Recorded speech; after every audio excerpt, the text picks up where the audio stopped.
Executive Director here at Presbyterian Village North, and I'm here with a very special resident of ours, Murlyn Zeske. Thank you for joining us, Murlyn. Thank you.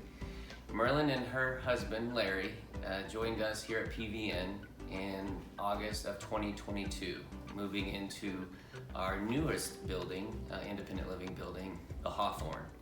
And Murlyn, tell us about the decision to move to PVN. What played a role into that decision? Okay. Well, there were several things that played a role. One of the things, obviously, is just the village atmosphere that's here that appealed to us. It felt like a neighborhood, not like a hotel. The second thing is I knew I was looking at back surgery and extensive back surgery and needed some rehab support following that surgery. So we looked at the fitness center, which I've always been very much into fitness, and then also the rehab available to us. Having it on site was obviously quite important because I wouldn't be driving after the surgery. So in January of this year, I had a 5-hour surgery, spent a week in the hospital, and then 3 weeks at the TRC, which is the Transitional Rehab Center here on campus, and then migrated over to our apartment. And go ahead. So let's start. Let's backtrack. So when you moved to PVN, diagnosis of scoliosis, you had already planned out. You had a plan to have the surgery that was Correct. Associated with a lot of risk. Right. A 5-hour surgery, as you said. So, and you said 7 days in ICU. Yes. Okay, and then you had to wait 24 hours before you admitted into our transitional rehab center. We had actually contacted the TRC before the surgery to find out if there was going to be space available and would we be able to transition quickly once they released us. So we kind of paved the way there. They were very cooperative in terms of saying, yes, we can provide a space available, we know your dates. And so that when the hospital, which was Clements Hospital, said you're ready to transition out, it was a very smooth transition. The only problem was the weather. It was a bad weather day, so we didn't have any traffic getting over here. It was smooth sailing. So after your arrival at the Transitional Rehab Center here at PVN, tell us about your experience there with our rehab department. Well, of course, the primary emphasis for me was getting the kind of care that would allow me to become independent.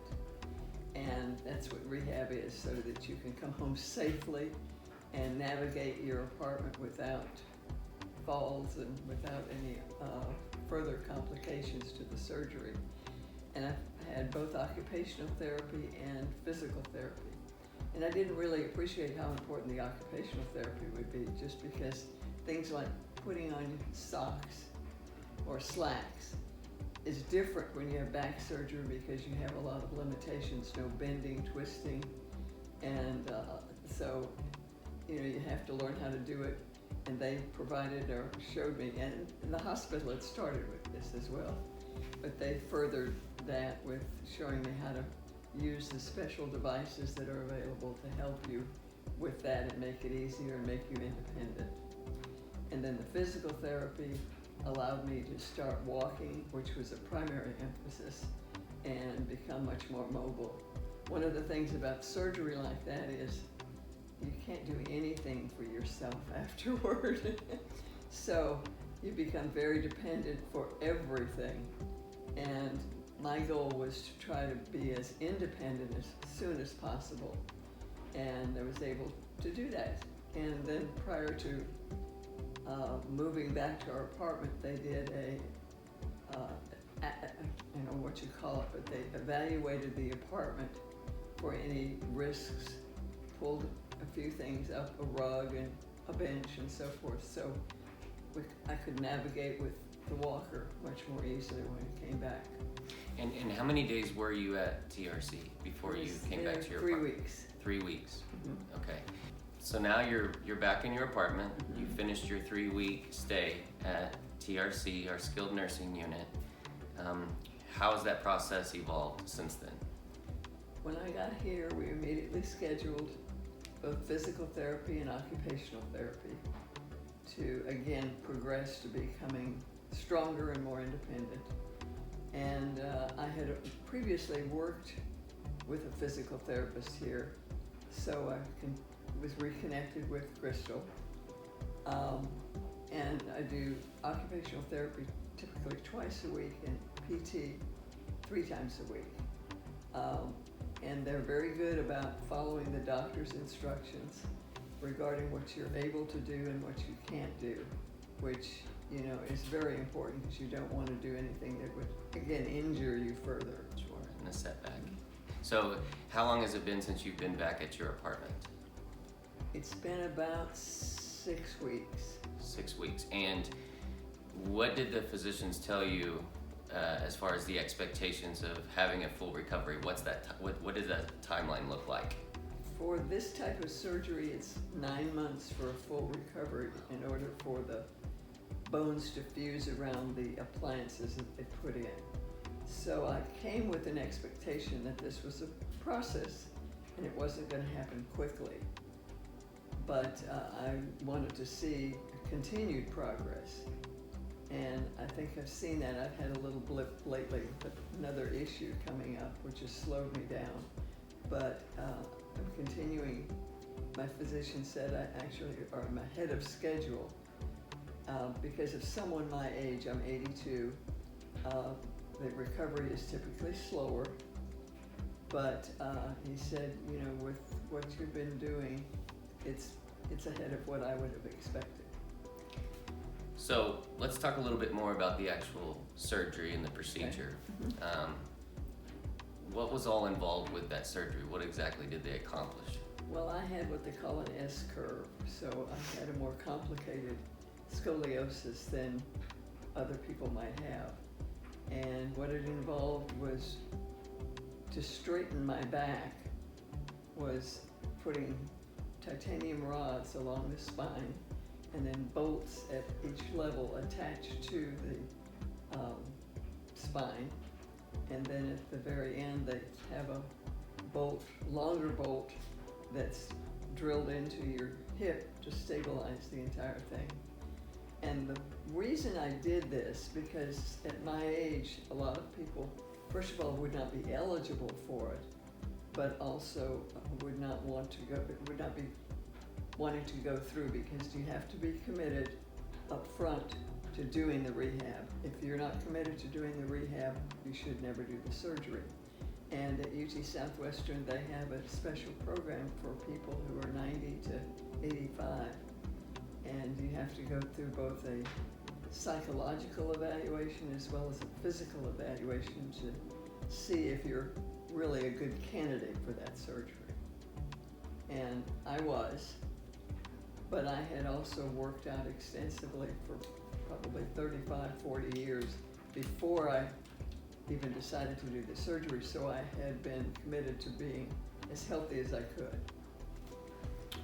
And as you're going through this process and getting to the point you are now, and by the way, the team here at PVN admires you so much and the courage it took to go through with this procedure. What type of support have you received here at PVN going through this process? Well, when I've had some questions, I've felt very comfortable going to either my physical therapist, occupational therapist, or to Esty Kahini, who heads up that, and I can't say how wonderful she is. And I had a few things I wasn't sure if it was in her ballpark or not, but she was always willing to listen and to give me a sense of direction there. I know here at PVN, we have developed a very strong reputation with both our wellness and our therapy programs, so I echo the same thing that you just stated. So now you're 6 weeks post skilled rehab stay. How are things going as far as your development with your walking and that type of thing? I can walk with the walker quite well. I'm still not able to walk without the walker, so my goal now is to strengthen the muscles that were not being used before because of the scoliosis, And that takes a long time. It's not something that happens over a matter of weeks. It typically takes several months. So the emphasis is to strengthen those muscles so that I'll be able to walk on my own. And how is your pain right now? My pain level has been minimal. Okay.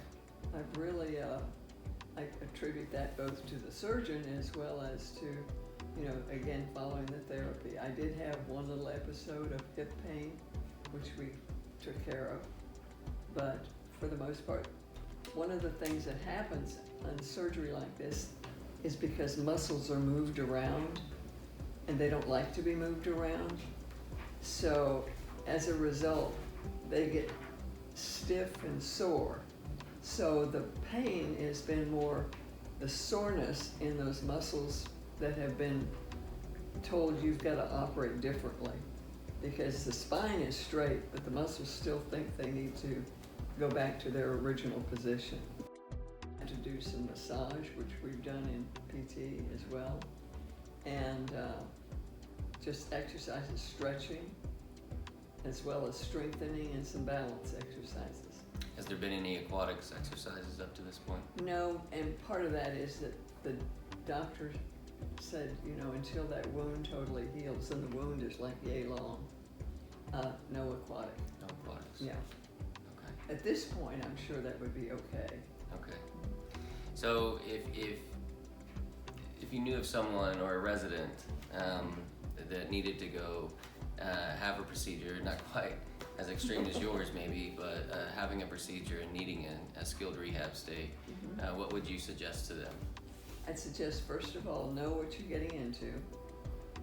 Be as healthy, both nutritionally as well as physically as you can be before. And then really look at the commitment that you have for rehab and the support that you'll receive for that. Because if you're in home and someone comes in a few times a week, it's not going to be nearly as extensive as it is if you go down for physical therapy for 50 minutes or so. And so you've got to be committed at the outset. If you're not, don't do it. That's very good advice. Very good advice. Well, we thank you for sharing your story today, Mrs. Zeske. I know we see Larry walking the campus, your husband, often, and I know he's been a great support to you as well. But we're just very excited that you're a PVN resident here, and thank you for sharing your amazing story and journey with us today. Thank you for the opportunity. Absolutely. That'll do it for today on our PVN Resident Spotlight. Thank you for joining us, and we'll see you again.